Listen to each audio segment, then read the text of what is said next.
So ito naman to yung wiper, no? Ito yung MG, no? So paano nyo iangat yung wiper niya, no? So kung iangat nyo, so ito yung kailangan nyo, no? So kasi yan, pag ginanya mo yan, hindi mo yan mahuhuli ng pag inop mo siya, yan, inop mo na, diba yan? Hindi mo siya mapapahinto rito, no?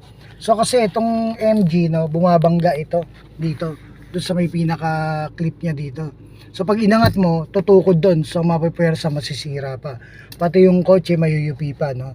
So ang kailangan kasi niyang position is nandito, naka-stand dito. Para pag cleanip niyo ng paakyat, na pataas, so hindi siya babangga. So ito yung gagawin niyo, no. So kailangan mo lang i-off yung engine, no. So patay muna natin aircon, patayin natin yung makina. So pag napatay mo yung makina, no, ipe-press mo lang to ng down. Yan. So nung nag-down siya, press mo, ayan na, kung mapapansin nyo, ito na yung naka-off na yung engine, no. Then press mo ng once tong wiper pababa, hold mo lang. So ito yung magiging position. So ayan, no. So ayan, kung mapapansin nyo, ito na. Ngayon, pwede mo na siya ngayong iangat.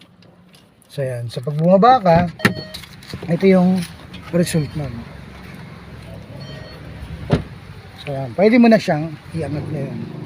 So hindi mo kasi maiangat to kapag ka nakababa siya, kasi babangga dito sa pinaka yan, sa pinaka clip niya, no? Yan. Yan. So dito kasi babangga yan, eh. So pag nakababa siya, no? So yan. Yan yung naging position niya.